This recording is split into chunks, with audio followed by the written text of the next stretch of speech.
Okay, Julie. Let me get this straight. Your business partner, Shorman, he's threatened you.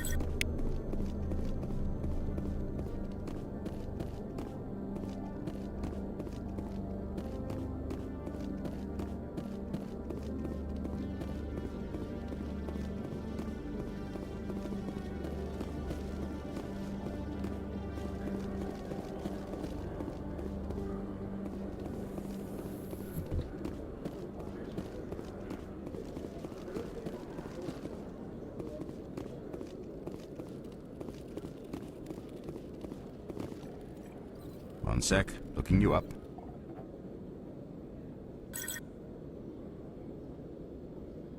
Commander Shepard, here with the Alliance military. First time on the Citadel, that about right? How did you know all that? I'm the CSEC requisitions officer. I need to make sure our buyers are authorized. So, will you be purchasing anything today, Commander Shepard?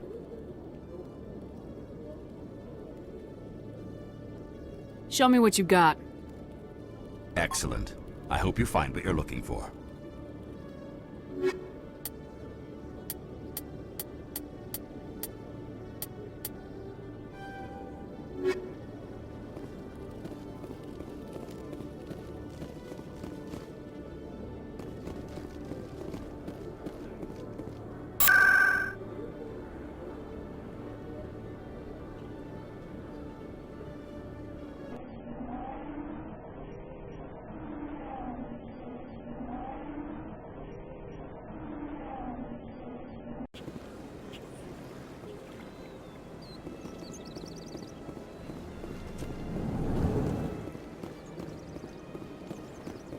Is there anything I can do for you today, Commander? I heard you work for the Shadow Broker. Do you have any information about Saren? You're very blunt, Shepard, and you're right. But Rex has already told you far more than I know about this. I am sorry, but I have nothing else to offer.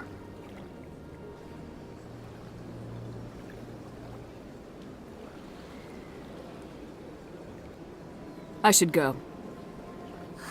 Goodbye, Commander.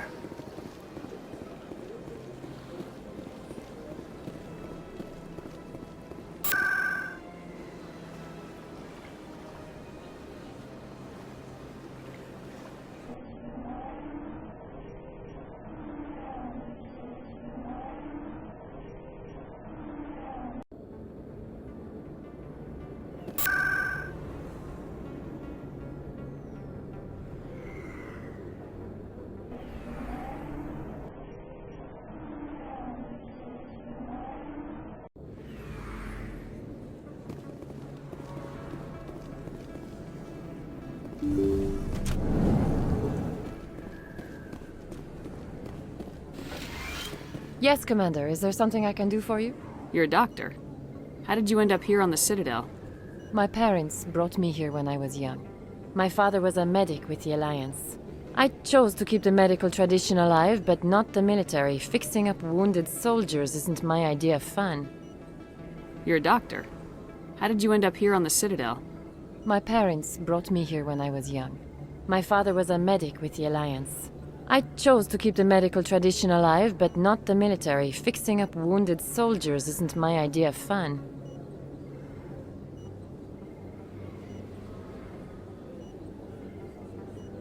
Let me take a look at what you have for sale.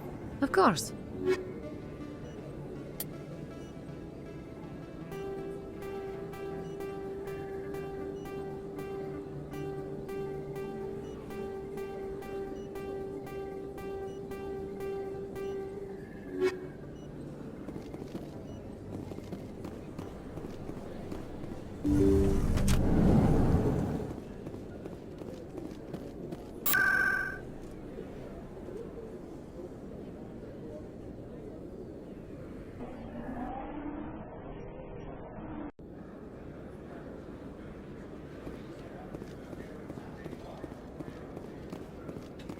Is that really... Wow! It's you!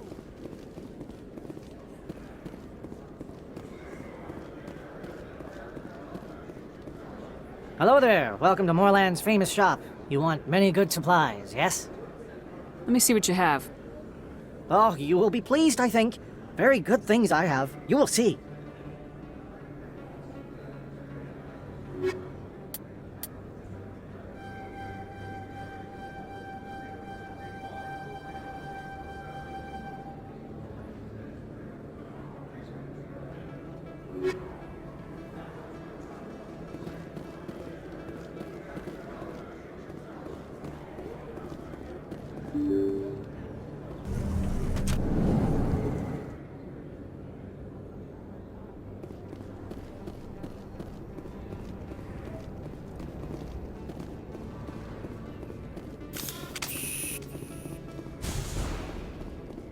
Looks like it's shut down. Fist knows we're coming. Look out! I'm on it!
Perimeter clear.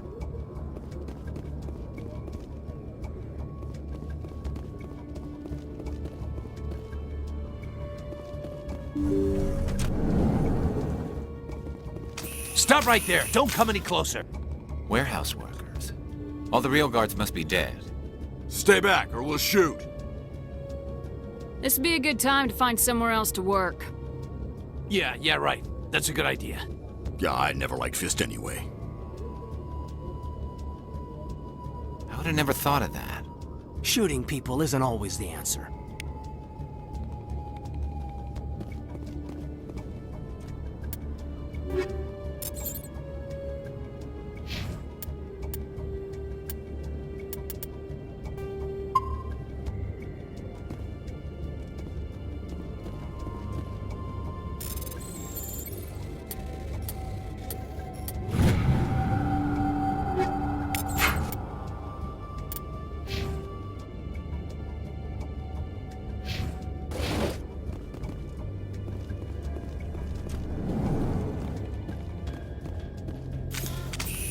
Why do I have to do everything myself?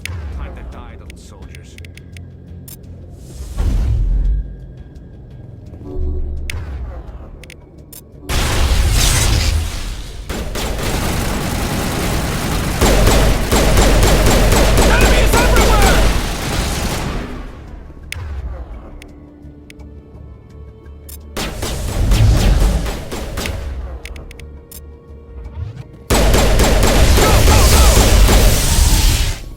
Wait! Don't kill me, I surrender! Where's the Quarian? She's not here. I don't know where she is. That's the truth. He's lying. You better start explaining before I lose my temper. The Quarian isn't here. Said you'd only deal with the Shadow Broker himself. Impossible. The Shadow Broker only works through his agents. Nobody meets the Shadow Broker. Ever. Even I don't know his true identity. But she didn't know that. I told her I'd set a meeting up. But when she shows up, it'll be Saren's men waiting for her. Give me the location, now. Here on the wards, the back alley by the markets. She's supposed to meet them right now. You can make it if you hurry.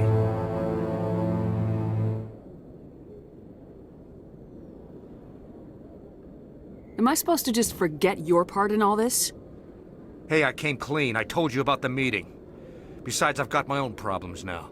The Shadow Broker wants me dead. I have to disappear. Forget about me. I'm a ghost. You're not my concern. Don't worry, you'll never see me again.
Perimeter clear.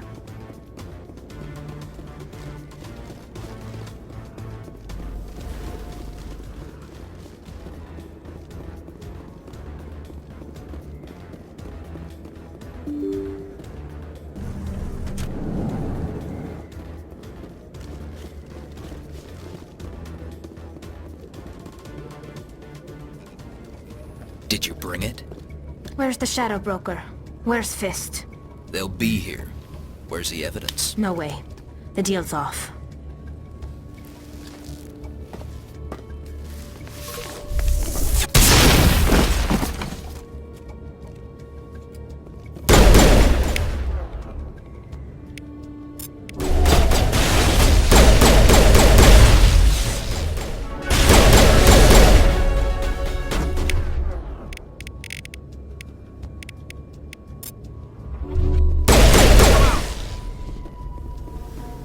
Fist set me up. I knew I couldn't trust him. Were you hurt in the fight? I know how to look after myself. Not that I don't appreciate the help. Who are you? My name's Shepard. I'm looking for evidence to prove Saren's a traitor. Then I have a chance to repay you for saving my life. But not here. We need to go somewhere safe. The ambassador's office. It's safe there. He'll want to see this anyway.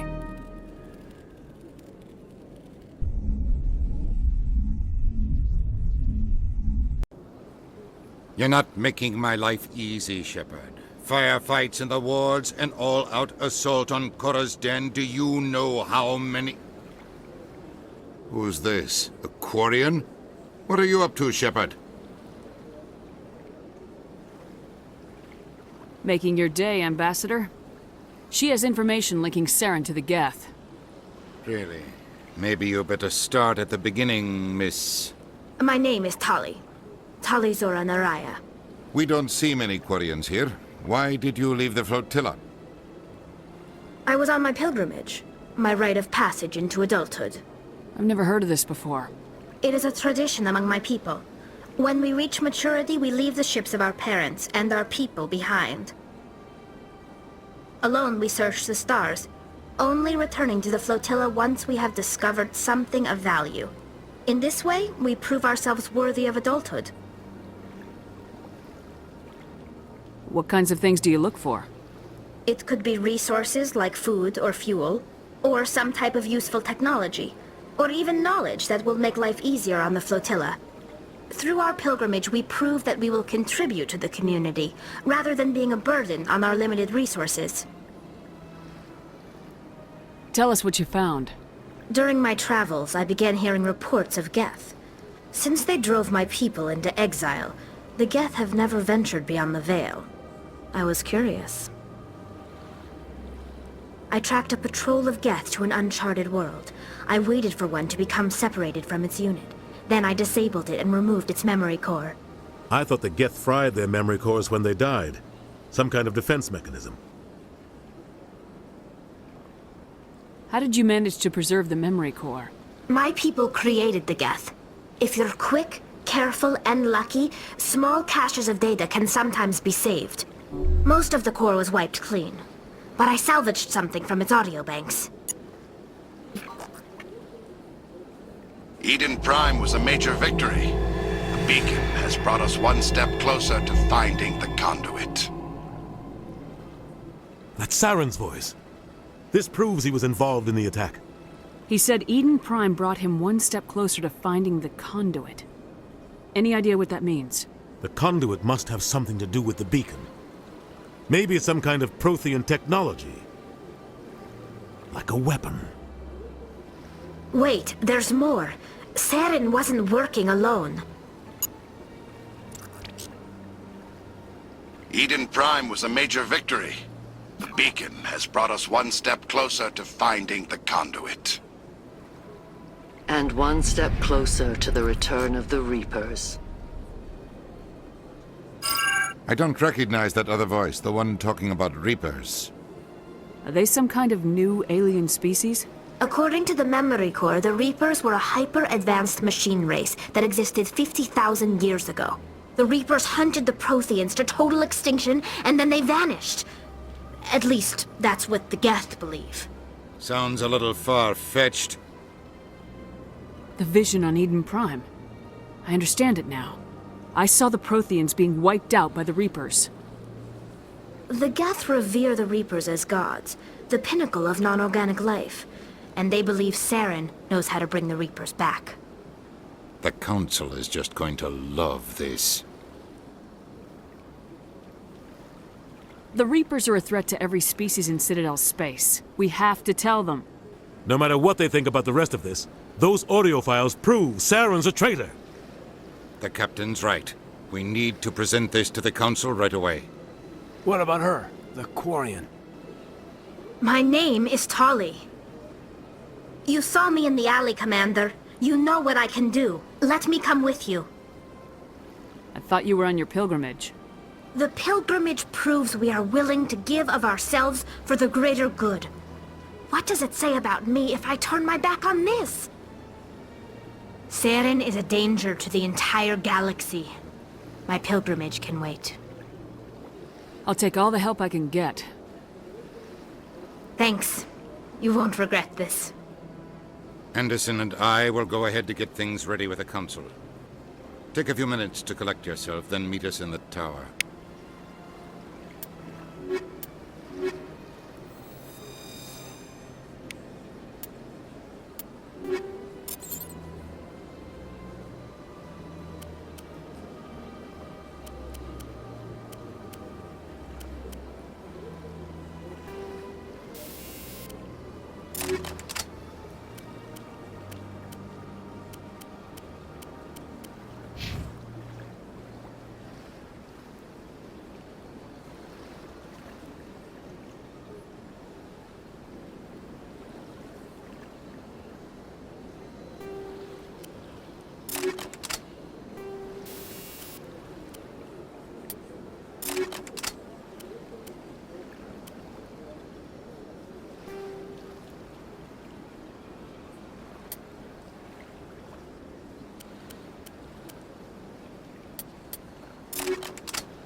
Excuse me, Commander Shepard.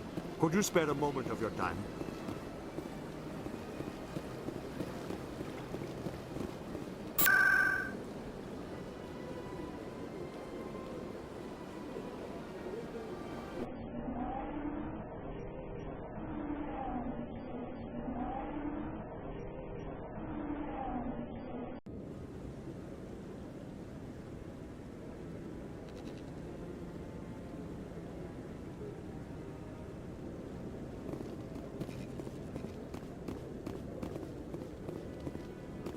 Come on.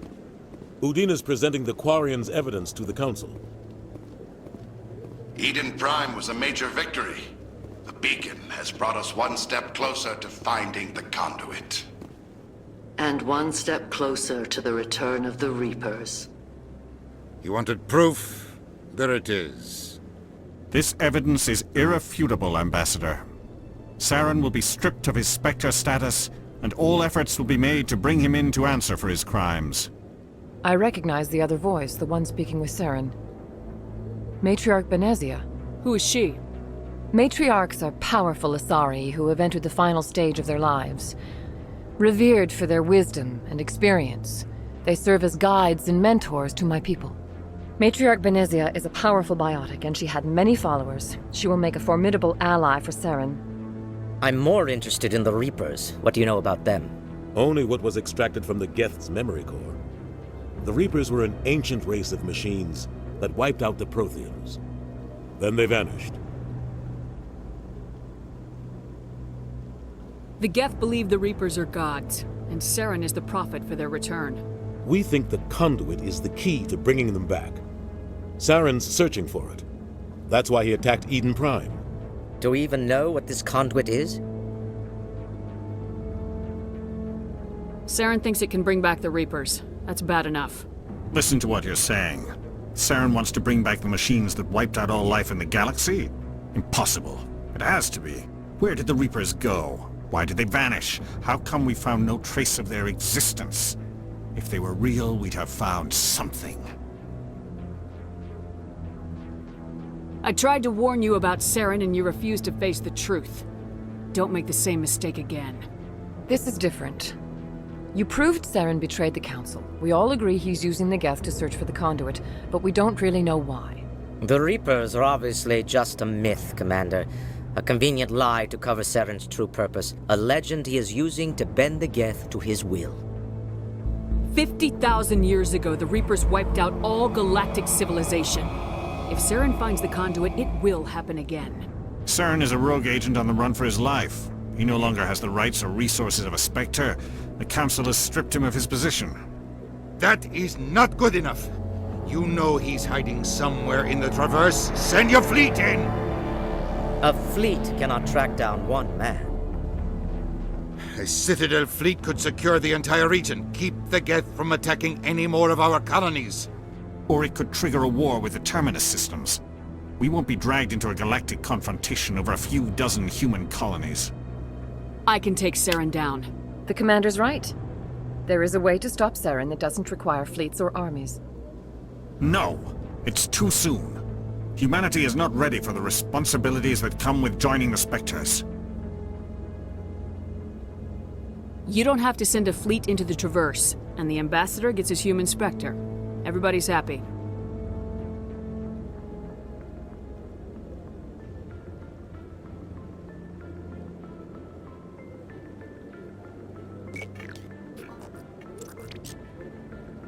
Commander Shepard, step forward.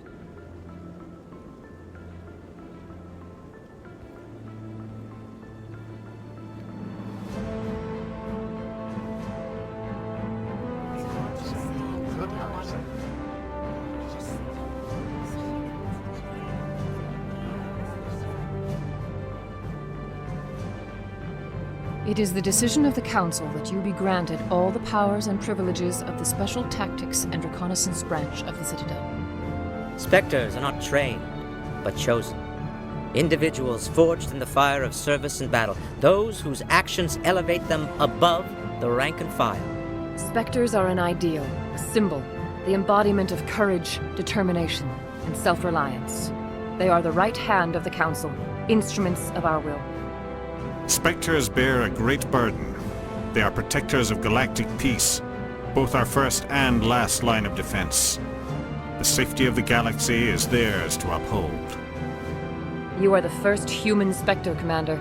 This is a great accomplishment for you and your entire species. I'm honored, Counselor. We're sending you into the Traverse after Saren. He's a fugitive from justice, so you are authorized to use any means necessary to apprehend or eliminate him. Any idea where to find him? We will forward any relevant files to Ambassador Udina. This meeting of the Council is adjourned.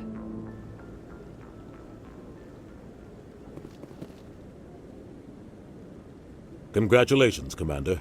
We've got a lot of work to do, Shepard. You're going to need a ship, a crew, supplies. You'll get access to special equipment and training now. You should go down to the C-Sec Academy and speak to the Spectre Requisitions Officer. Anderson, come with me. I'll need your help to set all this up.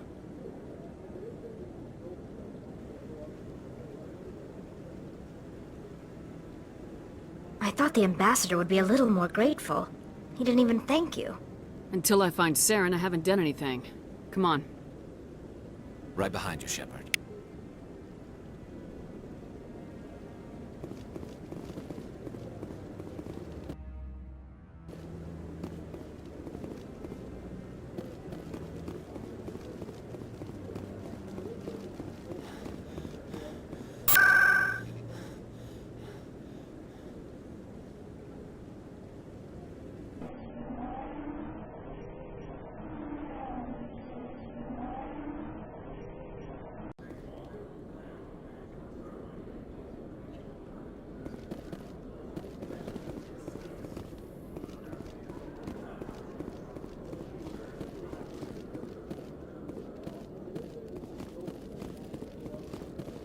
Hello, Commander. Show me what you got. Sounds good. Just let me set you up. Oh, this must be a mistake. System's telling me to offer you our select stock. Spectre? Well, I'd heard about that, but I didn't realize it was you. Sorry, Commander. Just show me what you got. I'll open the rare stocks for you, Commander. Enjoy.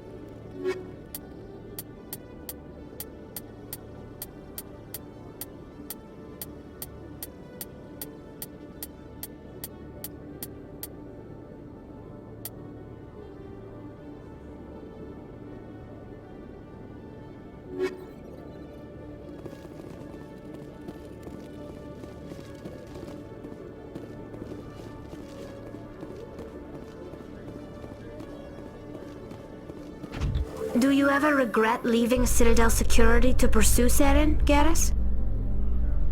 Fighting a rogue Spectre with countless lives at stake and no regulations to get in the way? I'd say that beats C-Sec.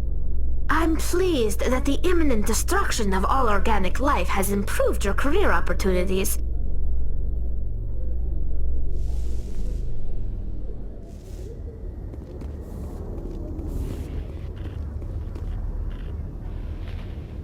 I've got big news for you, Shepard. Captain Anderson is stepping down as commanding officer of the Normandy. The ship is yours now. She's quick and quiet, and you know the crew. Perfect ship for a Spectre. Treat her well, Commander. I want the truth. Why are you stepping down, sir?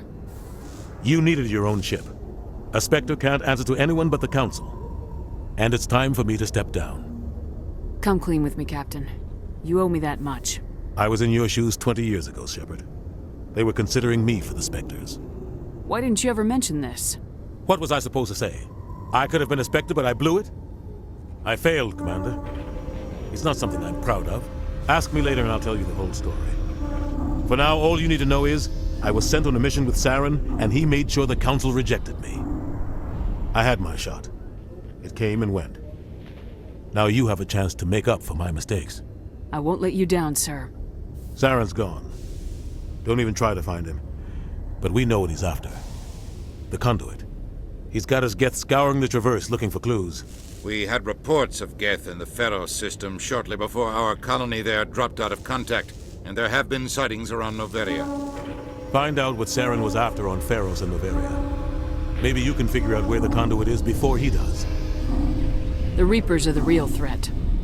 I'm with the Council on this one, Shepard. I'm not sure they even exist.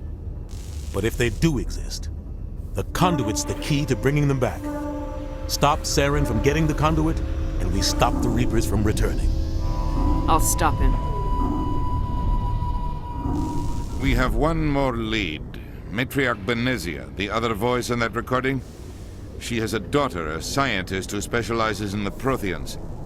We don't know if she's involved, but it might be a good idea to try and find her. See what she knows. Her name's Liara, Dr. Liara Tassoni.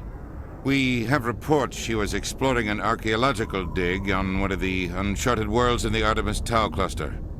The colonists on Pharos might still be alive. It's your decision, Commander. You're a Spectre now. You don't answer to us.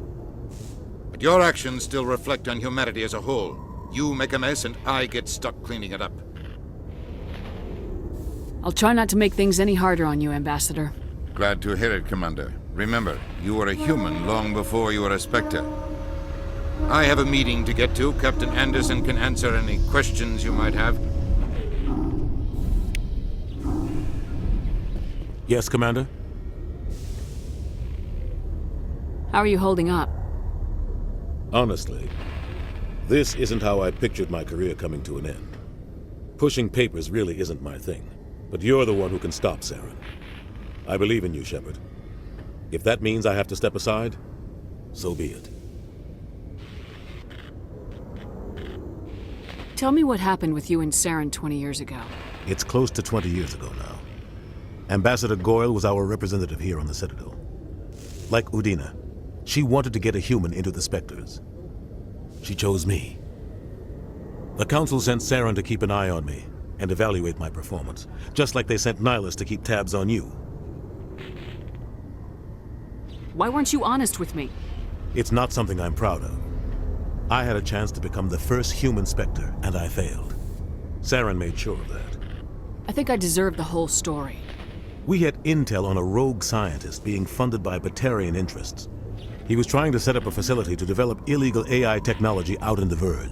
Alliance intel had done all the work, but the Council wanted a Spectre involved. We compromised. I was assigned to help Saren in his investigation. We tracked the scientist to a refining facility on Kamala.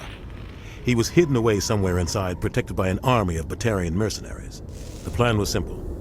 Sneak into the plant, capture the scientist, sneak back out. Quick, quiet, and a minimum of bloodshed. I'm guessing things didn't go as planned? Saren and I split up to cover more ground. Then about halfway through the mission, there was a massive explosion in the refinery core. Officially, it was ruled an accident, but I think Saren detonated it on purpose to draw off the enemy guards. How many casualties? The explosion tore the refinery to shreds. The whole place was on fire. Black chemical clouds poured out into the atmosphere. Nobody inside survived. There was a camp for the workers and their families nearby. Between the fires and the toxic fumes, the final death count was over 500. Mostly civilians. Saren didn't care. The target was eliminated, mission accomplished, and I ended up taking the blame. That ended all talk of me joining the Spectres. Saren caused the explosion. How'd he pin it on you? In his report, Saren accused me of blowing his cover. He said it was my fault the guards were ready for us. He claimed that's why it turned into a massacre. Saren's report was all the proof the Council needed to kill my chances of becoming a Spectre. Don't blame yourself, Captain. I don't. I blame Saren. I think he wanted things to go bad. He was looking for an excuse to blow that refinery. Maybe he just likes the violence. Maybe he was just trying to make me look bad to keep humans out of the Spectres. If so, he pulled it off. Why'd you let him get away with it? Who do you think the Council was going to listen to? Me? Or their best agent?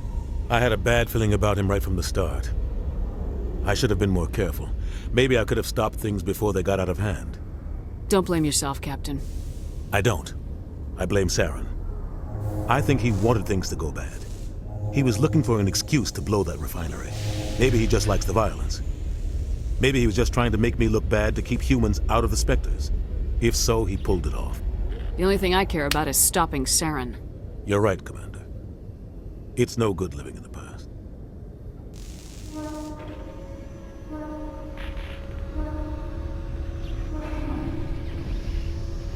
What do you know about the Artemis Tau cluster? Not much. I've never been there myself. A handful of systems with a few small, uncharted worlds, but no real colonies.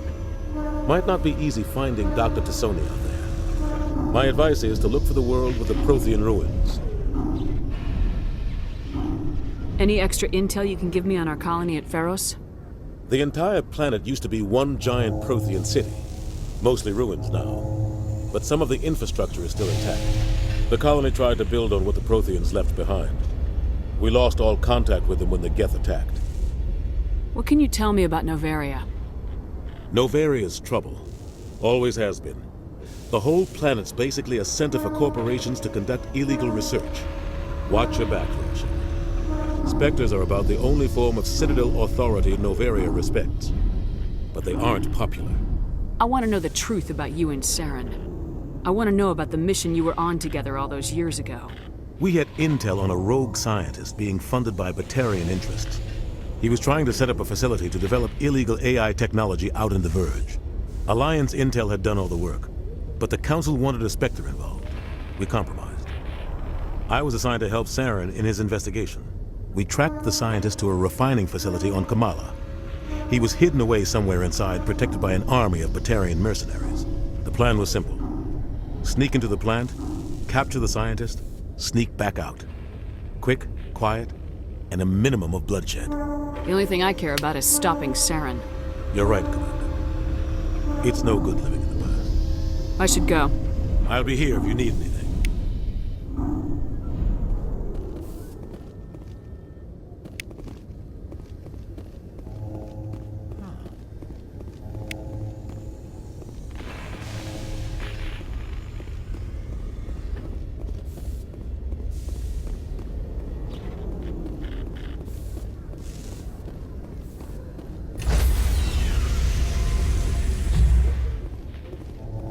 Stand by, shore party.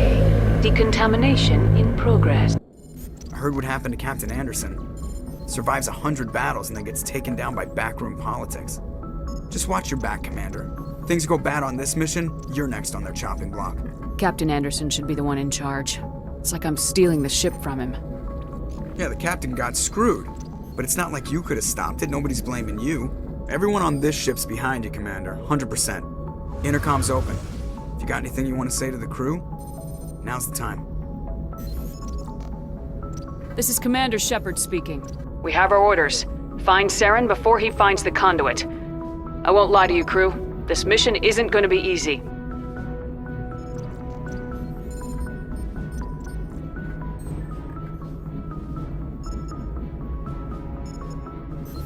For too long, our species has stood apart from the others. Now it's time for us to step up and do our part for the rest of the galaxy. Time to show them what humans are made of. This began with an attack on a human settlement in the Traverse. But we know Saren won't stop there. His Geth armies aren't going to stay on the far fringes of Citadel space. Our enemy knows we're coming. When we go into the Traverse, Saren's followers will be waiting for us. But we'll be ready for them, too. Humanity needs to do this. Not just for our own sake, but for the sake of every other species in Citadel space. Saren must be stopped, and I promise you all, we will stop him. Well said, Commander. Captain will be proud. The captain gave up everything so I could have this chance. We can't fail. Yes, ma'am.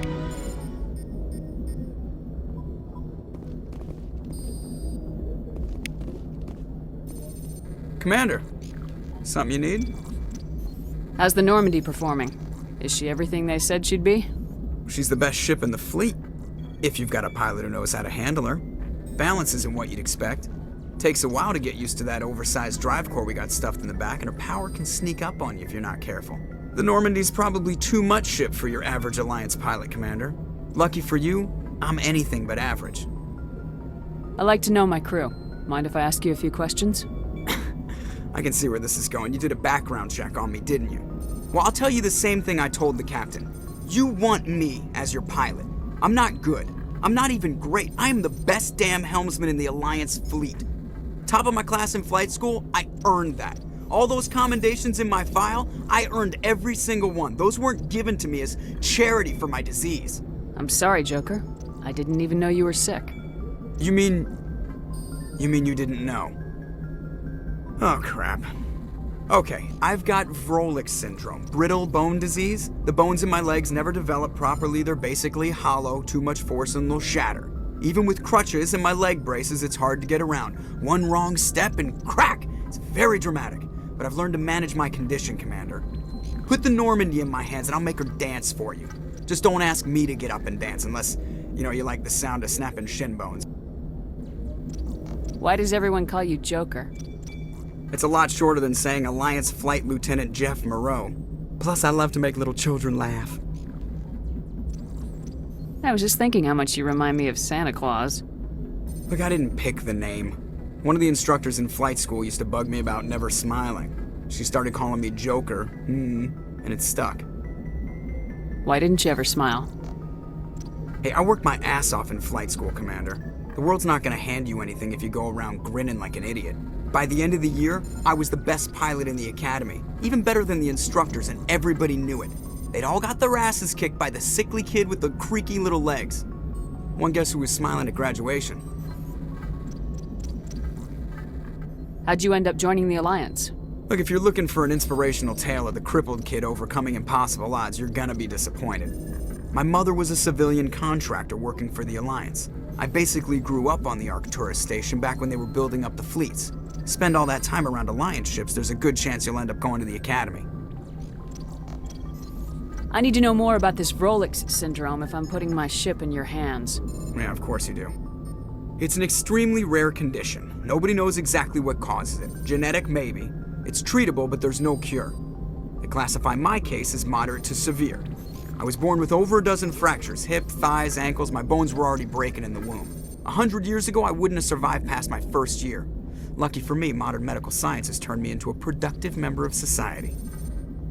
You're not gonna break a bone trying to fly the ship, are you? I don't fly with my feet, Commander, so I'm fine as long as I'm in this chair. I gotta be real careful when I get up to take a piss, though. I can do my job as well as anyone on the ship. Better, actually. So don't worry about it. I'm not trying to make you uncomfortable. Let's talk about something else. Whatever you want, Commander. I have to go. All right, see ya.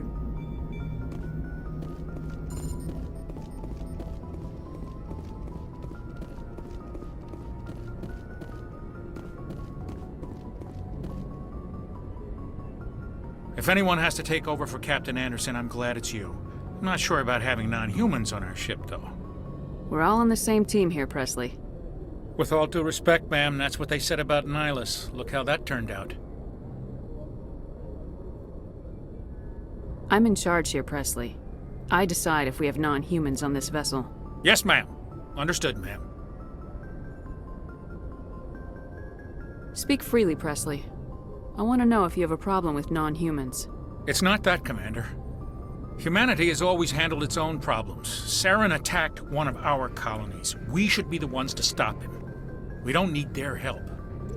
Some people think asking for help is a sign of weakness. That's just being stupid and stubborn. No matter how strong you are, allies can make you stronger.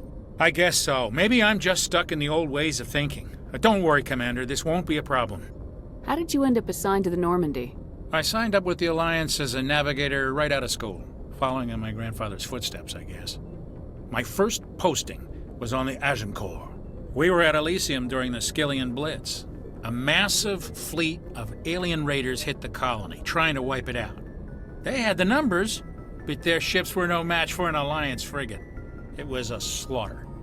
We couldn't even keep track of how many ships they lost. How'd you end up on the Normandy? I got my officer's commission after Elysium. Must have made an impression on the right people. Captain asked for me when he was picking his crew. Carry on, Presley. Yes, ma'am.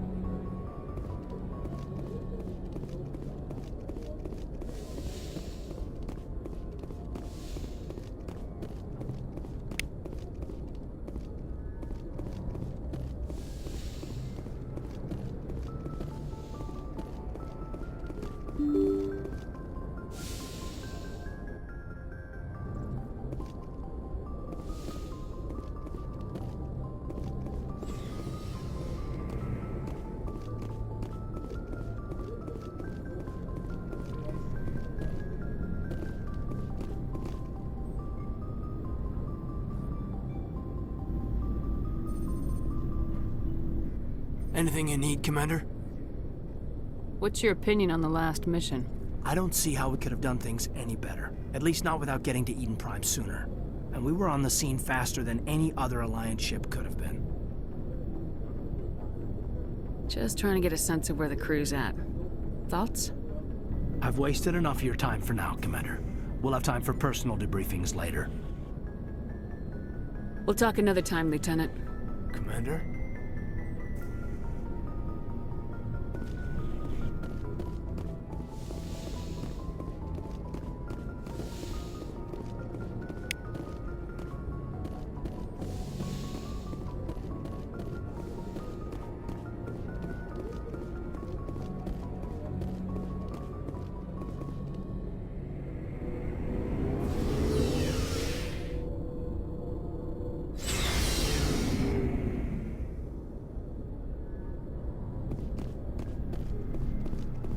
Looking for supplies?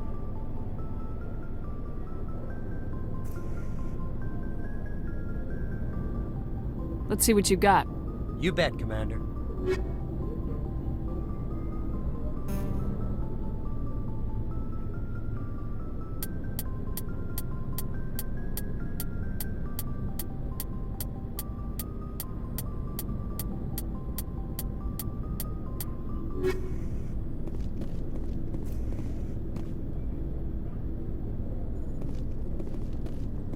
Thanks for bringing me on board, Commander.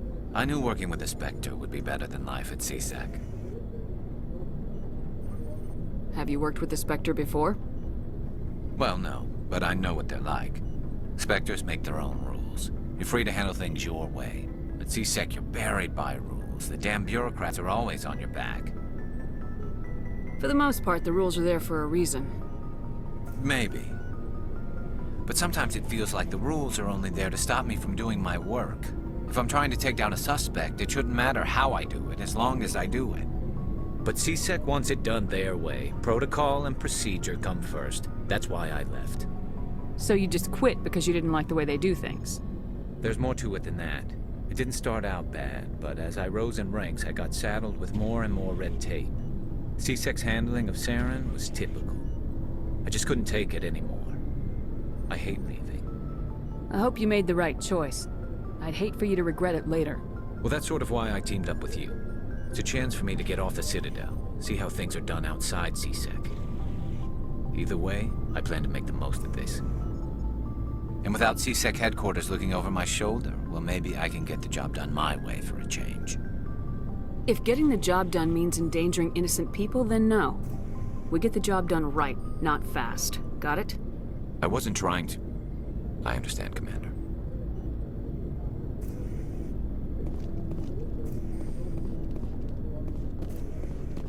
Commander? What's your opinion of the last mission? Kinda wish you'd got there sooner, Commander. No offense, I appreciate the rescue. I just wish... You wish we'd been able to save the rest of your unit. Yes, ma'am. If I had been more alert, we wouldn't have been cut down by an ambush. The Geth are perfect ambushers. They don't move, they don't make noise, they don't even breathe. They have flashlight heads, ma'am. I'll make sure it doesn't happen again. Do you have a few minutes to talk? One-on-one? I'm sorry, Commander. I need to get my duties squared away. I wouldn't mind talking more later, though. Dismissed, Chief. Ma'am? Nice ship you've got, Shepard. What can I do for you? What's your story, Rex? There's no story. Go ask the Quarian if you want stories. You Krogans live for centuries. Don't tell me you haven't had a few interesting adventures. Well, there was this one time the Turians almost wiped out our entire race. That was fun. I heard about that. You know, they almost did the same to us. It's not the same. It seems pretty much the same to me. So your people were infected with a genetic mutation? An infection that makes only a few in 1,000 children survive birth? And I suppose it's destroying your entire species? I suppose it isn't all the same. I don't expect you to understand, but don't compare humanity's fate with the Krogan. I was just making conversation. I wasn't trying to upset you. Your ignorance doesn't upset me, Shepard. As for the Krogan, I gave up on them long ago. The genophage infected us, but it's not what's killing us. What can you tell me about the genophage? Ask the Solarians if you want details. They made it. All I know, it makes breeding nearly impossible. Thousands die in stillbirth, and most never get that far. Every Krogan is infected, every one. And no one's rushing to find a cure. Why don't the Krogan try to find a cure? When was the last time you saw a Krogan scientist? You ask a Krogan, would he rather find a cure for the genophage or fight for credits? He'll choose fighting every time. It's just who we are, Shepard. I can't change that. Nobody can. Are your people really dying? We're sure not getting any stronger. We're too spread out. None of us are interested in staying in our own system. Lots of species have left their homes and prospered. But they go to colonize new worlds. We're not settlers. We're warriors. We want to fight. So we leave. Hire ourselves out. And most of us never go back. So long, Rex. Shepard.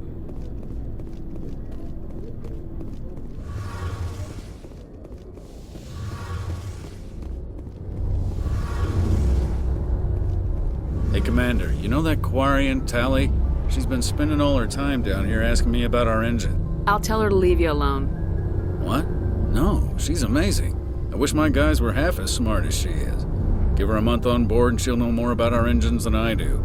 She's got a real knack for technology, that one. I can see why you wanted her to come along. I figured she'd be a real asset to the team. You got an eye for talent, Commander, but I'm guessing that's not why you came down here.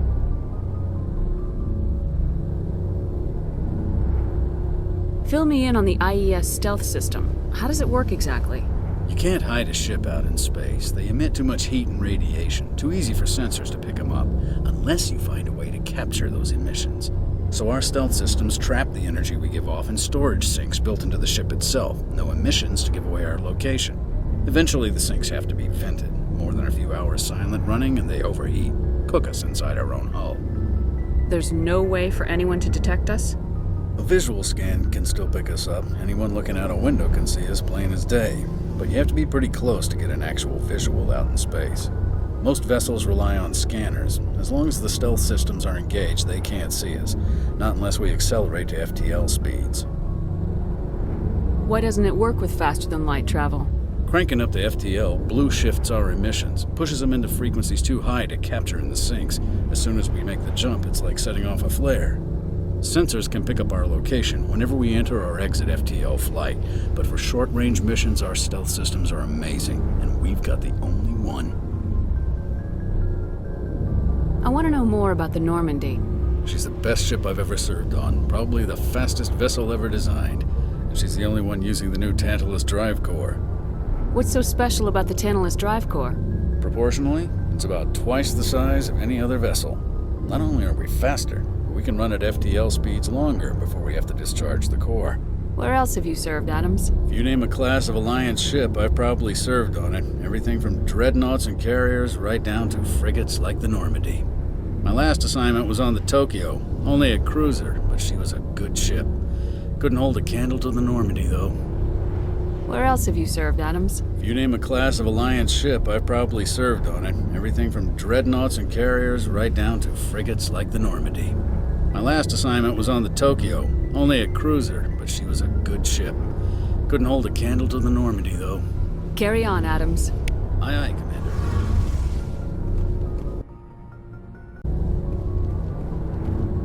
Your ship's a amazing, Shepard. I've never seen a drive core like this before. I can't believe you were able to fit it into a ship this small. I'm starting to understand why you humans have been so successful. I had no idea Alliance vessels were so advanced. The Normandy's a prototype, cutting-edge technology. A month ago, I was patching a makeshift fuel line into a converted tug ship in the flotilla. Now, I'm sitting on board one of the most advanced vessels in Citadel space. I have to thank you again for bringing me along. Traveling on a vessel like this is a dream come true for me. I had no idea you found ship technology so interesting. It comes with being a Quarian. The migrant fleet is the key to the survival of my people. Ships are our most valuable resource. But we don't have anything like this. We make do with cast-offs and second-hand equipment. We just try to keep them running for as long as we can. Some of the fleet's larger vessels date all the way back to our original flight from the Geth. I can't believe your fleet's still using ships that are 3 centuries old. They're constantly being repaired, modified, and refitted. They aren't pretty, but they work. Mostly. We've tried to make ourselves as independent as possible on the flotilla. Grow our own food, mine, and process our own fuel. But some things we just can't make on our own. A patch to maintain the hull integrity requires raw materials we just don't have. That's why our pilgrimages are so important. I want to know more about the pilgrimage. When my people reach maturity, we leave our birth ships and seek acceptance with a new crew. It's necessary to maintain genetic diversity among the fleet. But no ship wants to accept someone who will be a burden on them. So, to prove our worth, we embark on a pilgrimage. We set out alone, leaving the flotilla and our families behind us. We only return once we have found something of value we can bring back to the fleet. This is presented as a gift to the captain of the respective ship we wish to join. If the gift is accepted, we are welcomed into the crew. Can a captain choose to reject the gift? That doesn't happen often. Most captains are eager to increase the size of their crew. It increases their own standing in our society. Even when the gift is not particularly valuable, the captain usually accepts it out of a sense of tradition. However, there is a stigma to presenting a substandard gift. It's not the best way to make a good impression on a new community. Most pilgrims don't return until they find something worthwhile. I can't believe they just send you off alone. It's not like they just cast us out. Before we leave, we are given lessons in how to survive outside the flotilla, and given gifts to help us on our journey. We also receive implants to fight off sickness and disease. Generations of living in an isolated and highly controlled environment have left our immune systems weaker than most. By the time we leave the fleet, we are well equipped for the pilgrimage. This is a rite of passage for all Quarians. If it were dangerous, our numbers would suffer. Virtually every pilgrimage ends with a triumphant return and the ritual presentation of the gift to one of the fleet's captains. I want to talk about something else. Like what? Tell me about your people. Our lives aren't easy. Resources are scarce, and we are constantly on the move. Everything we do must in some way contribute to the continuation of the migrant fleet. There are 17 million Quarians in the flotilla, and each of us relies on the others for survival. The bonds among my people are strong. Unfortunately, we have had to surrender many of the freedoms and civil liberties other species take for granted. What kind of freedoms? Well, it's illegal for parents to have more than one child. If our population grows too much, it would strain our resources to their breaking point. Of course, we also can't allow our numbers to become too few. If our population is in decline, the rule against single births is temporarily repealed. In extreme cases of population decline, incentives are even offered to encourage multiple births, though the Conclave hasn't had to take such measures in nearly a century. That's your government. The Conclave is our civilian branch of government. Each ship can elect a representative to serve on the Conclave and make decisions that affect the fleet as a whole. On matters that affect an individual ship, however, the captain has the final say. It's a tradition that dates back to the early days, when the fleet was governed by martial law. Fortunately, most captains nowadays are smart enough to have an elected council from their crew to give them advice and guidance. So the ultimate power rests with elected officials? In practice, the Conclave and the respective council for each ship tend to set the rules that govern our daily lives. But in theory, we are still under military jurisdiction. The 5 top-ranking military officials in the fleet serve on the Admiralty Board. These 5 have the power to overrule any decision by the Conclave in case of emergency. To do so requires unanimous agreement among the Admiralty, and they can only do this once. After that, the entire board must resign their posts. It's a safeguard that served us well. In nearly 3 centuries, the Admiralty Board has only overruled the Conclave 4 times. I want to know more about the Geth. I doubt I can tell you anything you don't already know. It's been almost 3 centuries since they drove my people into exile. All I know is the story of their origins, what they were when we created them, and how they turned on us. Interesting. The Geth were originally created to serve as an automated manual labor force. Initially, their intelligence was as limited as any VI. Over time, we made small modifications to their programming to allow them to perform more varied and complex tasks, bringing them closer and closer to true AI status. How come the Council didn't step in and stop you? This wasn't true AI research. We may have been skirting the bounds of the law, but we never did anything that was actually illegal. The changes were so insignificant, so gradual, that we were able to control them. Or so we thought. But one thing we underestimated was the power of the neural network. A million Geth thinking simultaneously created an inherently unstable matrix. So the Geth share brain power? Many of the Geth's logic systems were designed to work in concert with other nearby Geth. Basically, the more of them you have in a group, the smarter they are. So there's some sort of group consciousness? No, nothing like that. They cannot share sensory data or information. Their programming cannot handle that much simultaneous input. Each Geth maintains an individual awareness and identity. The neural network only operates on a process-based level. It's basically the synthetic equivalent of a subconscious. But when they're in close proximity, they can coordinate low-level functional processes, freeing up more capacity for original or independent thought. That doesn't make any sense. I'm probably oversimplifying. The Geth are incredibly advanced and complex creations. All you need to know is that they get smarter when they gather in large numbers.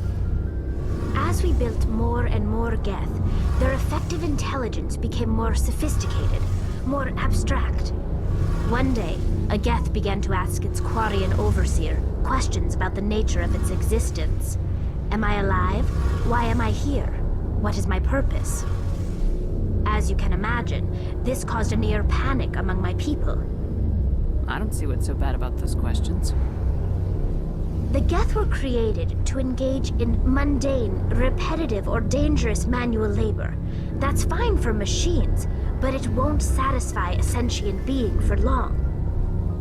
The Geth were showing signs of rudimentary self-awareness and independent thought. If the Geth were intelligent, then we were essentially using them as slaves. It was inevitable the newly sentient Geth would rebel against their situation. We knew they would rise up against us, so we acted first. A general order went out across all Quarian-controlled systems to permanently deactivate all Geth. The Geth responded to this order violently. Hey, you can't blame them for fighting for their survival. We had no other choice. The Geth were already on the verge of revolution. By acting quickly, we had a chance to end the war before it began. The hope was that most of the Geth would still be little more than machines, incapable of organized resistance. But they had progressed much further than anyone anticipated. The war was long and bloody. Millions upon millions of Quarians died at their hands. In the end, we were forced to flee our own homeworld. We feared the Geth would pursue us, but they never came beyond the Veil. Now we drift through space, exiled, searching for a way to reclaim what was once ours. It's hard to feel sorry for you. Your ancestors tried to wipe out another species. We made a mistake when we created the Geth in the first place. But we did not make a mistake when we went to war against them. If we had not acted, they would have wiped us out. They're a synthetic life form. They have no use for organics. None. Why do you think they cut themselves off from the rest of the galaxy? Why do you think they've killed every organic being who's ever tried to contact them? They didn't kill Saren. What does that tell you? The Geth are not innocent victims in all this. They're the enemy. They want to destroy us. Not just the Quarians. All organic life. That's why they've joined up with Saren. And that's why we have to stop him. I should go. See you later.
I'm picking up some strange readings. Really strange, like off the damn charts. It looks like it's coming from an underground complex a few clicks away from the drop zone.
Only a fool punches a knapsack in the mouth. We should sneak around and pull its tail.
securing point.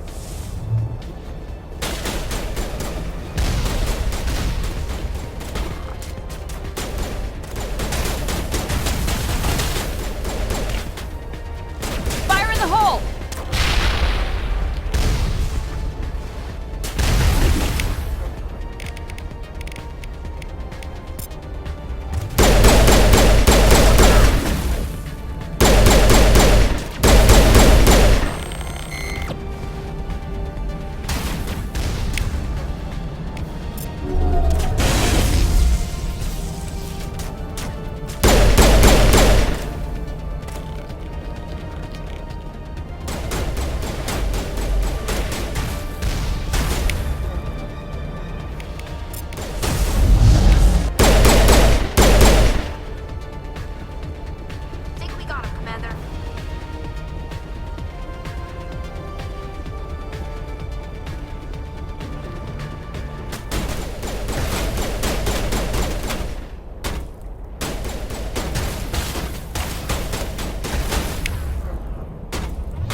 Antigel deployed.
Somebody help me!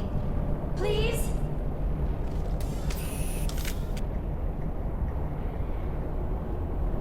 Can you hear me out there? I'm trapped. I need help. Are you okay? What happened to you? Listen, this thing I'm in is a Prothean security device. I cannot move, so I need you to get me out of it, all right? How did you end up in there? I was exploring the ruins when the Geth showed up, so I hid in here. Can you believe that? Geth, beyond the veil! I activated the tower's defenses. I knew the barrier curtains would keep them out. When I turned it on, I must have hit something I wasn't supposed to. I was trapped in here. You must get me out, please! Your mother is working with Saren. Whose side are you on? What? I am not on anybody's side. I may be Benezia's daughter, but I'm nothing like her. I have not spoken to her in years. Please, just get me out of here. We just need to figure some way past this energy field. It's a Prothean barrier curtain. I knew it would keep me safe from the Geth. When I turned it on, I must have hit something I wasn't supposed to. I was trapped in here. You must get me out, please. We'll find some way to help you. There is a control in here that should deactivate this thing. You'll have to find some way past the barrier curtain. That's the tricky part. The defenses cannot be shut off from the outside. I don't know how you'll get in here. Be careful. There is a Krogan with the Geth. They have been trying different ways to get past the barrier.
How did you get in here? I didn't think there was any way past the barrier. We have to get you out of here before more Geth arrive. Yes, you're right. I've seen enough of them to last a lifetime. That button should shut down my containment field.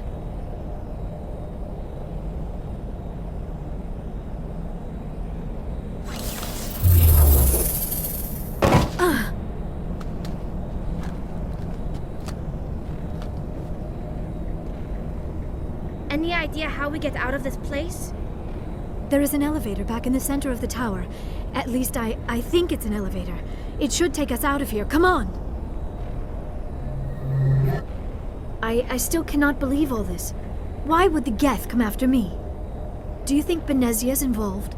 Seren's looking for the conduit. You're a Prothean expert. He probably wants you to help him find it. The conduit? But I don't know... What the hell was that? These ruins are not stable. That mining laser must have triggered a seismic event. We have to hurry. The whole place is caving in. Joker, get the Normandy airborne and lock in on my signal. On the double, mister! Aye, aye, Commander. Secure and away. ETA 8 minutes. He needs to move faster. If I die in here, I'll kill him.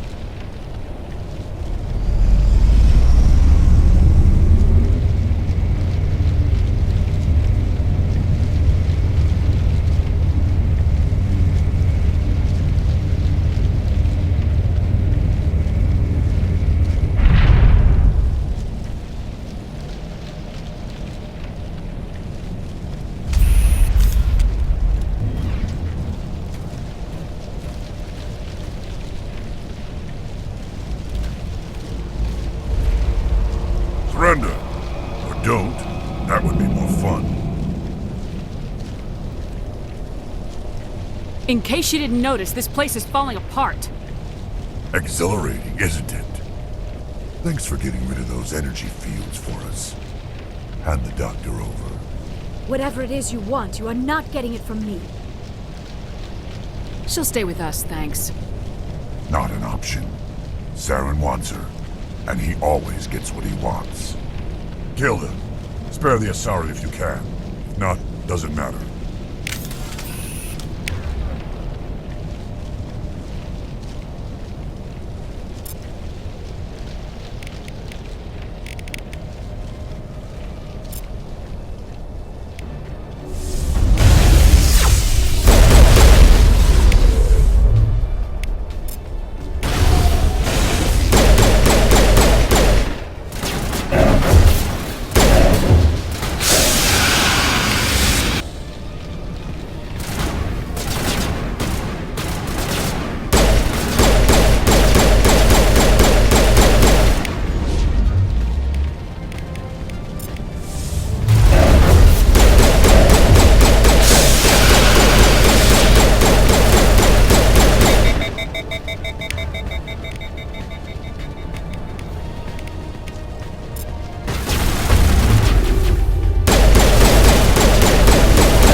Too close, Commander. 10 more seconds we would have been swimming in molten sulfur.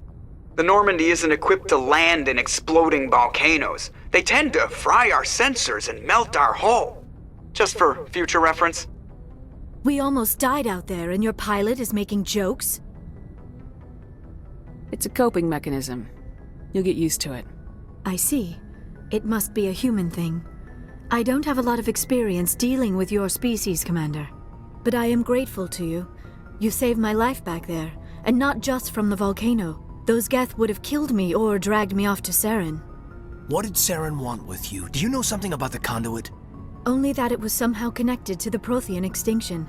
That is my real area of expertise. I have spent the past 50 years trying to figure out what happened to them. Just how old are you exactly? I hate to admit it, but I am only 106. Damn! I hope I look that good when I'm your age. A century may seem like a long time to a short-lived species like yours, but among the Asari, I am barely considered more than a child. That is why my research has not received the attention it deserves. Because of my youth, other Asari scholars tend to dismiss my theories on what happened to the Protheans. I've got my own theory on why the Protheans disappeared. With all due respect, Commander, I have heard every theory out there. The problem is finding evidence to support them. The Protheans left remarkably little behind. It is almost as if someone did not want the mystery solved. It is like someone came along after the Protheans were gone and cleansed the galaxy of clues. But here is the incredible part. According to my findings, the Protheans were not the first galactic civilization to mysteriously vanish. This cycle began long before them. Where'd you come up with this theory? I thought there wasn't any evidence. I have been working on this for 50 years. I have tracked down every scrap and shred of evidence. Eventually, subtle patterns start to emerge, patterns that hint at the truth. It is difficult to explain to someone else. I cannot point to one specific thing to prove my case. It is more a feeling derived from a half-century of dedicated research. But I know I'm right, and eventually I will be able to prove it. There were other civilizations before the Protheans. This cycle has repeated itself many times over. What cycle? What are you talking about? The galaxy is built on a cycle of extinction. Each time a great civilization rises up, it is suddenly and violently cast down. Only ruins survive. The Protheans rose up from a single world until their empire spanned the entire galaxy. Yet even they climbed to the top on the remains of those who came before. Their greatest achievements, the mass relays and the Citadel, are based on the technology of those who came before them. And then, like all the other forgotten civilizations throughout galactic history, the Protheans disappeared. I have dedicated my life to figuring out why. They were wiped out by a race of sentient machines, the Reapers. The Reapers? But I have never heard of. How do you know this? What evidence do you have? There was a damaged Prothean beacon on Eden Prime.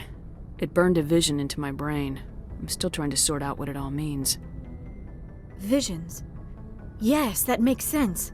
The beacons were designed to transmit information directly into the mind of the user. Finding one that still works is extremely rare. No wonder the Geth attacked Eden Prime. The chance to acquire a working beacon, even a badly damaged one, is worth almost any risk. But the beacons were only programmed to interact with Prothean physiology. Whatever information you received would have been confused, unclear. I am amazed you were able to make sense of it at all. A lesser mind would have been utterly destroyed by the process. You must be remarkably strong-willed, Commander. This isn't helping us find Saren, or the conduit. Of course, you are right. I am sorry, my scientific curiosity got the better of me. Unfortunately, I do not have any information that could help you find the conduit, or Saren. I don't know why Saren wanted you out of the picture, but I think we'll be a lot better off if we bring you along. Thank you, Commander.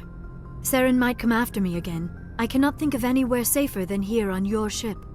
And my knowledge of the Protheans might be useful later on. And her biotics will come in handy when the fighting starts. Good to have you on the team, Liara. Thank you, Commander. I am very grateful. Oh, I am afraid I am feeling a bit lightheaded. When was the last time you ate, or slept? Dr. Chakwa should take a look at you. It is probably just mental exhaustion, coupled with the shock of discovering the Protheans' true fate. I need some time to process all this. Still, it could not hurt to be examined by a medical professional. It will give me the chance to think things over. Are we finished here, Commander? We can talk again after you've seen the doctor. The rest of you, dismissed. Mission reports are filed, Commander. You want me to patch you through to the Council? Patch him through, Joker. Setting up the link now, Commander. We've received your report, Commander. I understand Dr. Tassoni is on the Normandy. I assume you're taking the necessary security precautions. Liara's on our side. The Geth were trying to kill her. Benezia would never allow Saren to kill her daughter. Maybe she doesn't know. Or maybe we don't know her. We never expected she could become a traitor. At least the mission was a success. Apart from the utter destruction of a major Prothean ruin. Was that really necessary, Shepard? The Geth were crawling all over those ruins. We were lucky to make it out alive. Of course, Commander. The mission must always take priority. Good luck, Commander. Remember, we are all counting on you.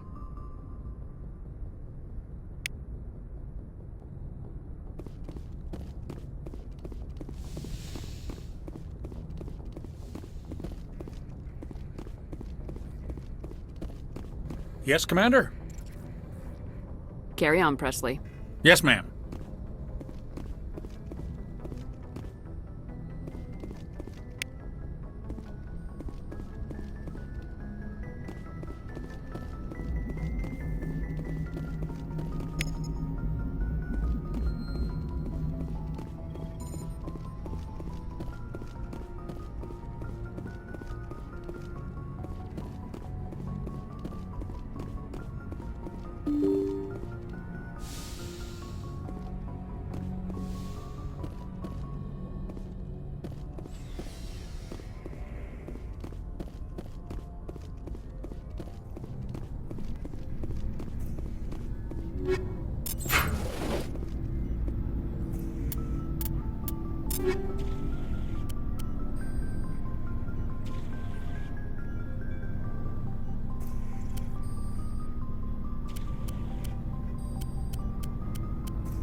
Commander, do you have a minute?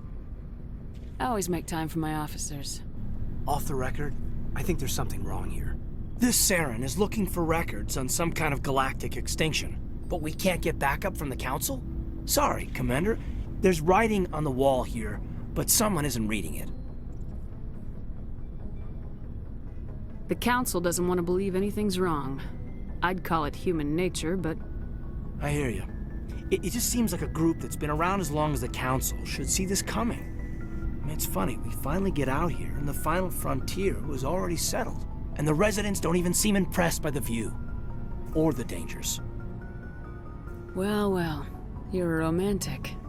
Did you sign on for the dream, Malenko? Secure a man's future in space? Yeah, I read a lot of those books when I was a kid, where the hero goes to space to prove himself worthy of a woman he loves, or... you know, for justice. Maybe I was a romantic in the beginning, but I thought about it after brain camp. Biotic acclimation and temperance training. I'm not looking for the dream. I just want to do some good. See what's out here. Sorry if I got too informal. Protocol wasn't a big focus back in Bot.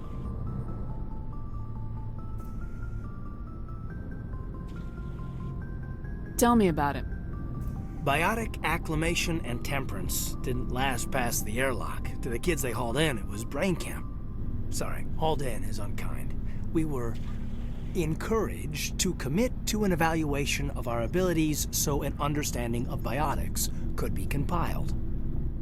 There are worse results of accidental exposure to Element Zero in the womb. Beats the brain tumors some kids grew up with. Is there some question about how you were exposed? My mother was downwind of a transport crash. It was before there were human biotics, a little after the discovery of the Martian ruins. It only gets iffy around 63 when Kinetics was running out of first-gen subjects. Until then, they'd relied on accidentals. Bunch of guys in suits show up at your door after school, and next thing you know, you're out on Jump Zero. Jump Zero is Gagarin Station, right? What's it like? Yeah, that's the official name. Biggest and farthest facility we had for decades, right on the termination shock, the outer edge of the solar system. It's where they did all the Goose Chase FTL research before we caught on to using mass effect fields. It was a sterile research platform when I was there. You know of any intentional exposures for certain? No one knows. Doesn't mean they didn't happen. As big as the exposures were, it was hard to track down accidentals. It was different then, no no one knew the potential, so there wasn't a lot of regulation. Anything Kinetics did was gold. I'm not saying they intentionally detonated drives over our outposts, but in retrospect, they were damn quick on the scene. There were other kids in the same boat, right? At least you weren't alone out there. That's true. We did have a little circle that'd get together every night before lights out. We didn't have much to do, though. It was a research platform then, and Kinetics kept Jump Zero off the extranet to prevent leaks. Then you must have had plenty of time to get to know each other. Yeah, we'd sit around and bull every night after dinner, play cards or network games. There was this girl named Rana, who had a little circle grow up around her. She was from Turkey. Her family was very rich, but she was smart and charming as hell. Beautiful, but not stuck up about it. Like you, I guess. Ma'am. Sounds like she was special to you. She was. Maybe she felt the same, but things never felt together. Training, you know. Jump Zero's a long way from home. What was it like? The grand gateway to humanity looks a lot better in the vids. Anyway, this was supposed to be a casual debrief, not a bull session about stuff that happened years ago. We have to depend on each other in combat. I like knowing what kind of man I have at my back. I understand, ma'am. I won't let you down. You, make a habit of getting this personal with everyone? Of course, but I don't enjoy it with everyone. We'll talk again later. I'll need some time to process that, Commander. But, yeah, I'd like that.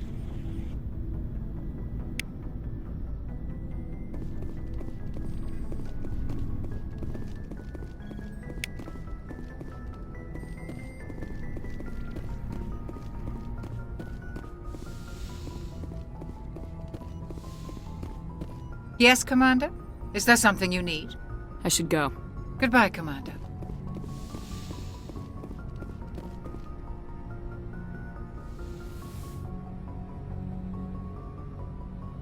Commander, are you coming to check up on me? You look much better.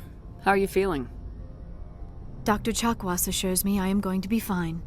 I was impressed with her knowledge of Asari physiology. You're in good hands. Dr. Chakwas knows what she's doing. I never properly thanked you for saving me from the Geth, Commander. If you hadn't shown up... I'm just glad we got there in time. So am I. I know you took a chance bringing me aboard this ship. I have seen the way your crew looks at me. They do not trust me. But I am not like Benezia. I will do whatever I can to help you stop Saren. I promise. Don't worry, Liara. I trust you. I know you won't let me down. It means a lot to hear you say that, Commander. Thank you. Tell me about yourself, Liara. Me? I am afraid I am not very interesting, Commander. I spend most of my time on remote digs, unearthing mundane items buried in long-forgotten Prothean ruins. Sounds dangerous. And lonely. Sometimes I would run afoul of indigenous life forms or stumble across a small band of mercenaries or privateers, but I was always careful. Until the Geth followed me to Artemis Tau. I never found myself in any situation my biotics could not handle. As for the solitude, well, that is one aspect that most appealed to me. Sometimes I just need to get away from other people. You don't like other people? I suppose it comes from being a matriarch's daughter. People expected me to follow in Benezia's footsteps. They wanted me to become a leader of our people. Matriarchs guide their followers into the future. They seek the truth of what is yet to come. Maybe that's why I became so interested in the secrets of the past. It sounds so foolish when I say it out loud. It sounds like I became an archaeologist simply to spite Benezia. All children rebel against their parents. It's a natural part of growing up. Aha, you share the wisdom of the matriarch, Shepard. That is exactly what Benezia said when I told her of my decision. But there was more to it than that. I felt drawn to the past. The Protheans were these wondrous, mysterious figures. I wanted to know everything about them. That is why I find you so fascinating. You were marked by the beacon on Eden Prime. You were touched by working Prothean technology. Sounds like you want to dissect me in a lab somewhere. What? No, I did not mean to insinuate. I never meant to offend you, Shepard. I only meant that you would be an interesting specimen for an in-depth study. No, that's even worse. Calm down, Liara. I was only joking. Joking? Oh, by the goddess, how could I be so dense? You must think I am a complete and utter fool. Now you know why I prefer to spend my time in the field with data disks and computers. I always seem to say something embarrassing around other people. Please, just pretend this conversation never happened. I'd like to know more about the Asari. We were the first species to discover the Citadel. We were instrumental in forming the Council, and we always strive to be the voice of peaceful cooperation in galactic disputes. My people believe we are all part of a single galactic community. Each species contributes something to the greater whole. Although we seek to understand other species, it seems few of them seek to understand us. The galaxy is filled with rumors and misinformation about my people. Like what? Most of the inaccuracies are centered around our mating rituals. My species is monogendered. Male and female have no real meaning for us. We still require a partner to reproduce. This second parent, however, may be of any species and any gender. I don't understand. Your species can mate with anyone? Mating is not quite the proper term, not as you understand it. Physical contact may or may not be involved, but it is not an essential element of the union. The true connection is mental. Our physiology allows us to meld with other beings. We can touch the very depths of their minds. We explore the genetic memory of their species. We share the most basic elements of their individual and racial identities. We then pass these traits on to our daughters. It is how we learn to grow as a species and how we develop a greater understanding of other races. What happens to your partner after the union? Every relationship is different. Some unions are a single encounter with both parents parting ways afterwards. Others can be more long-term. Sometimes an Asari and her partner will stay together for many decades. You Asari live for 1,000 years. What happens when your partner dies? Few sapient species live as long as my kind. We have learned to take a philosophical approach to our unions. We do not focus on the inevitable loss of our partners. Instead, we enjoy the time we spend with them. And even after they're gone, a part of them lives on in us. The union is a connection that transcends both time and space. Do you know who Matriarch Benezia chose as her partner? She rarely spoke of her partner. Though I know my father, if you want to use that term, was another Asari. I thought you always needed another species to serve as one of the parents. Think about it, Shepard. If we were not able to mate with our own species, we would have died out long before we ever mastered spaceflight and left our homeworld. Union with our own kind is no longer common, not for the purposes of reproduction. Most Asari believe it weakens our species. Asari daughters inherit racial traits from the father species. If both parents are Asari, then nothing has been gained, or so conventional wisdom would hold. I am what is sometimes called a pureblood. Though no Asari would ever be cruel enough to say the word to my face, it is a great insult among my people. It is possible Benezia's partner was embarrassed by their union. She may have been too ashamed to publicly acknowledge me as her offspring. Maybe she wanted to meet you but couldn't. Something could have happened to her. Maybe she passed away. You might be right. I hope you are. But I have no way to know for sure. Benezia never spoke of her partner. Whatever happened, it caused her too much pain to dwell on it. She raised me by herself, though that is not uncommon. Many Asari raise their children alone, particularly if the father species is short-lived. Often the partner will pass on long before the child reaches maturity. Do you know why Benezia joined up with Saren? I don't understand it. She was always outspoken about the need for the Asari to become more involved in shaping galactic events. Maybe she thought allying herself with Saren would somehow be for the greater good in the long run. At least I hope so. This hurts you, doesn't it? None of this makes any sense to me. I have not spoken to Benezia in many years, but I know her, and this was not like her. Something changed. I should go. Goodbye, Shepard.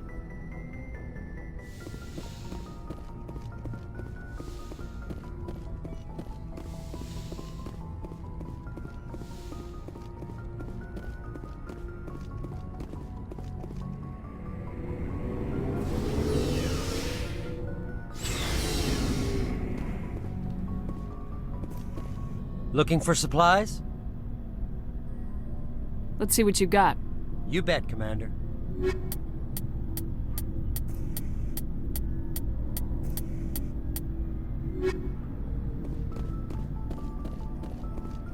Commander, how are you? Why did you want to be a CSEC officer in the first place? That's a good question. There were several reasons, I guess. Like what? Probably the same as most officers. I wanted to fight injustice, wanted to help people. I guess my father had something to do with it, too. He was CSEC, one of the best. I grew up hearing about his accomplishments or seeing his picture on the vids after a big arrest. He's taking my resignation pretty hard. That's tough. But you'd think he'd be impressed you're going after Saren. My father's a CSEC man to the bone. Do things right or don't do them at all, he says. He thinks I'm being too rash, too impatient. He's worried I'll become just like Saren. He actually talked me out of becoming a Spectre when I was younger, for the same reasons. You were asked to be a Spectre? Well, I was targeted as a possible Spectre candidate. Me and about 1,000 other Turian military recruits. I could have received special training, but my father didn't like it. He despises the Spectres. He hates the idea of someone having unlimited power with no accountability. He wouldn't like you, Commander. No offense. I suppose I can understand his concern. You can. But Saren's not going to play by our rules, CSEC's rules. If you want to nail Saren, you need to send someone who isn't restricted by policies and procedures. Just because you can break the rules doesn't mean you should. I don't need to stoop to Saren's level to stop him. And neither do you, Garrus. I see what you mean, but I'll think about it. Thanks, Commander.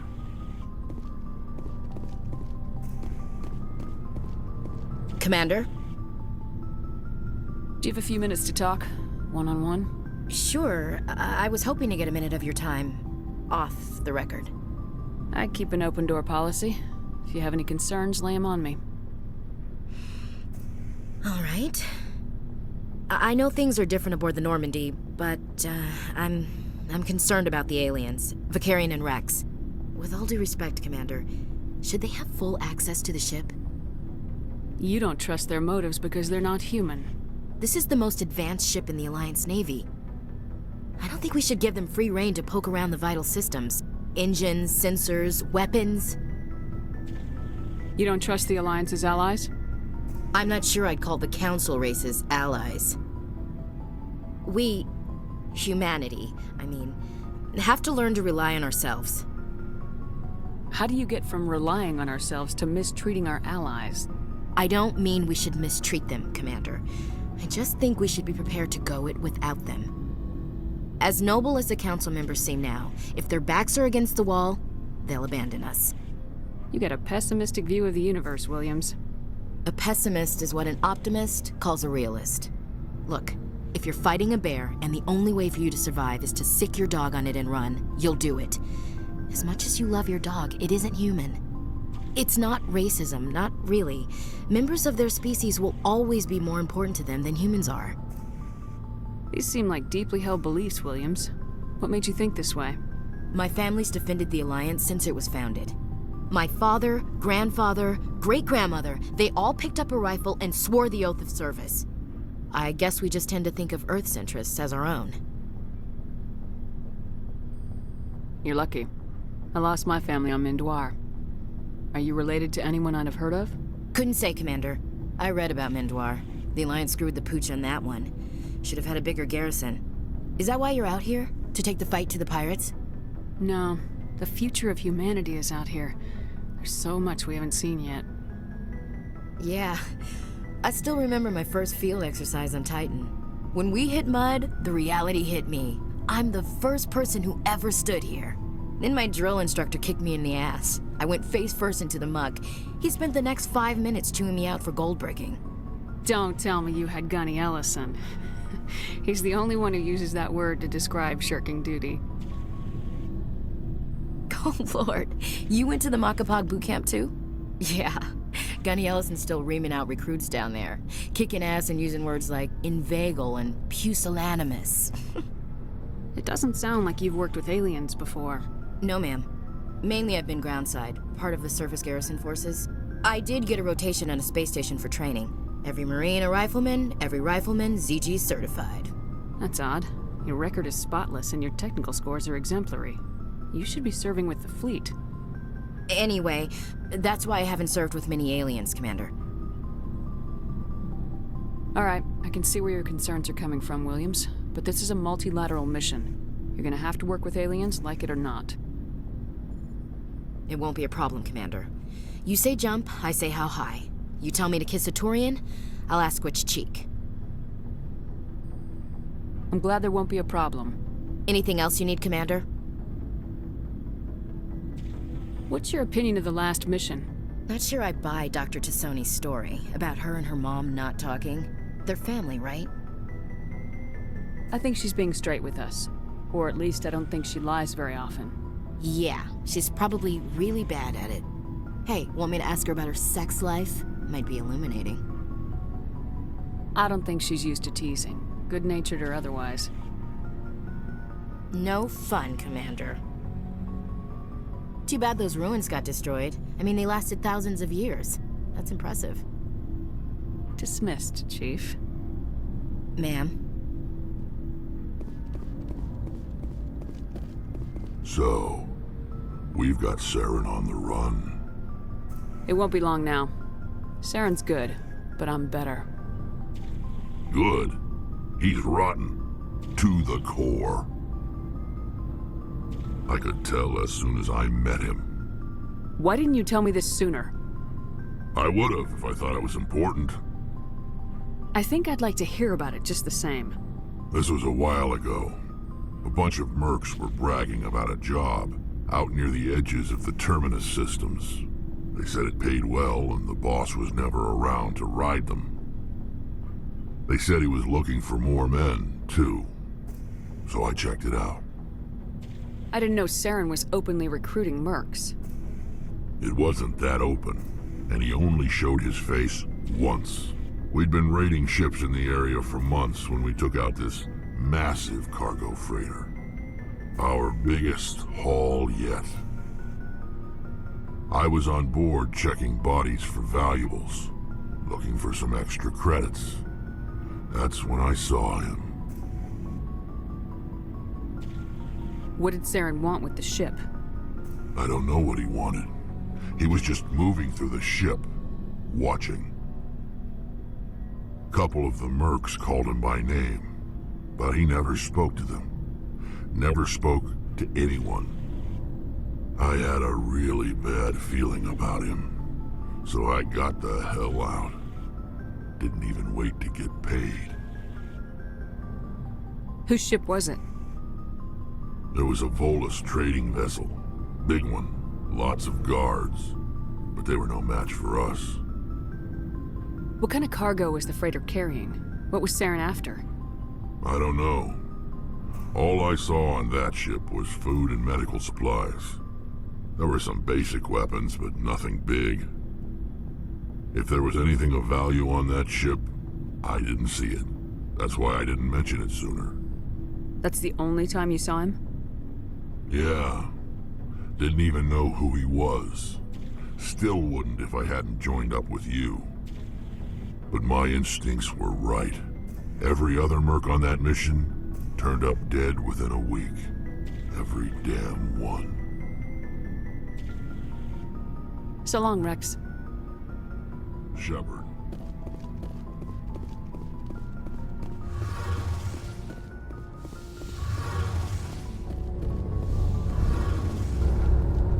Something I can do for you, Commander. Carry on, Adams. Aye, aye, Commander. Oh, hello, Shepard. Are you okay? I don't know. Your ship is amazing, and your crew's been really great to me, especially your chief engineer. But I just sort of feel out of place. The Normandy runs so smooth it feels like we're not even moving, and the engines are so quiet. How do you sleep at night?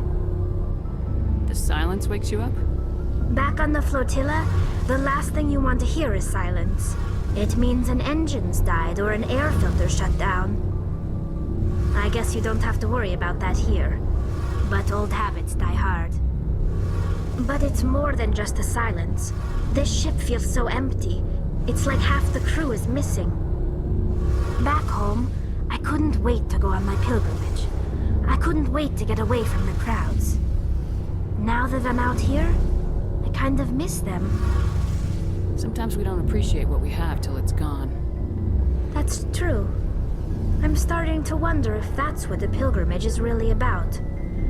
It's given me a whole new perspective on my people and our culture. You know, there's always a few who go on their pilgrimages and never return. I always assumed something bad happened to them, but maybe they just wanted a different life. You do plan to return to the migrant fleet, right? I could never abandon my people, Shepard. I will go back eventually, but we have to stop Saren first. Otherwise, I might not have a home to go back to. I should go. See you later.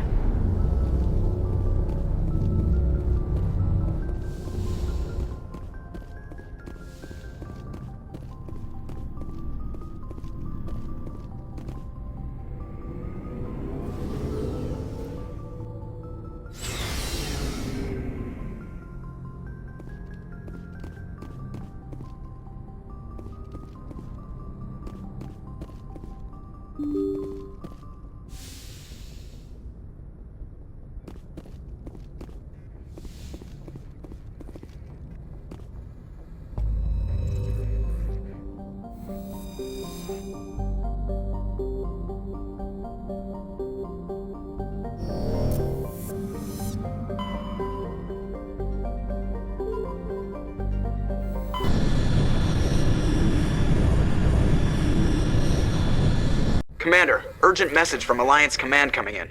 I'll patch it through. Shepard, this is Admiral Hackett from Alliance Command. We've got a situation here, and you're the only one that can handle it. What do you need, Admiral? There's an Alliance training ground where we test weapons and technology in live fire simulations. One of the VIs we use to simulate enemy tactics in the drills is no longer responding to our override commands. It's gone rogue. Are you telling me this computer is thinking on its own? We're not stupid, Shepard. This is a virtual intelligence, not a true AI. It's not self-aware, and it can't access any external systems. We didn't do anything illegal here. Virtual intelligence support is critical to our military success. VIs process thousands of status reports and react in nanoseconds. No human can do that. We need you to fight your way through the training ground of the VI core and manually disable it. Can't you disable it remotely? Our fail-safes aren't responding. The VI operates on a closed network. It can't affect any external systems, but we don't have any direct access to its processes. We could bomb it from orbit, but the damage to the facility would be catastrophic. We'd prefer to have someone shut down the core. Someone like you. I know Spectres answer the Council, but you're still human. You're still part of the Alliance military, and right now we need you. The VI controls all the facility's weapons, drones, and automated defenses. You're the only one that can pull this off, Shepard. Good luck.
Commander, incoming signal from 5th Fleet HQ on the Citadel. Commander Shepard, something uncomfortable has just come up.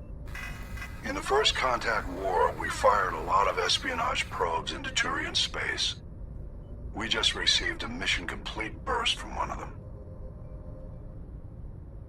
Where's it been in the meantime? No idea. Lost in transit. These probes were built in a hurry after First Contact. What makes this uncomfortable? When these probes were launched, we didn't have any idea who we were fighting. We didn't want to risk aliens examining our technology. The probe has a demo nuke built in. A 20-kiloton tactical fusion warhead. About equal to the bomb dropped on Hiroshima back in the 20th. If somebody finds that probe, tampers with it, you don't need me to finish, Commander. I understand this must be handled, but I don't have anyone trained to deal with this sort of thing, sir. I know. I wouldn't ask if it wasn't important. These probes have been classified for 26 years. The Council will call fusion bomb booby traps dangerous and irresponsible. The Alliance would face censure if they find this probe. I'm asking you because the Normandy can get on site quickly and quietly. It's in the Voyager cluster. It's in the Voyager cluster. That's the opposite side of the Alliance from Turian space. How did it get there? I don't know. It's possible someone recovered it safely and brought it there. It's also possible it got very badly lost. It could have been wandering the relay network since the war. We'll get on it immediately, Admiral, and we'll be discreet. I appreciate that, Commander. Good luck. Fifth Fleet out.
The signal's coming from a mine? This smells.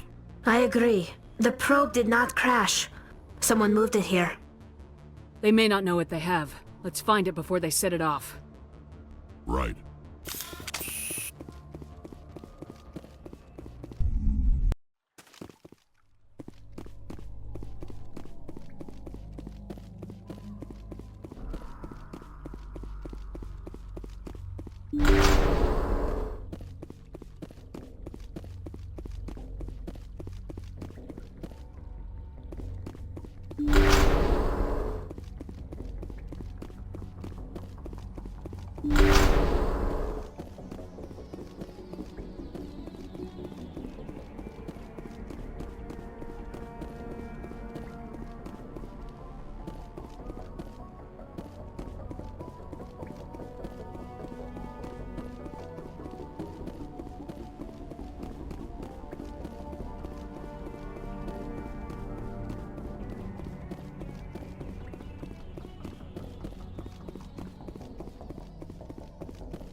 That was a detonator.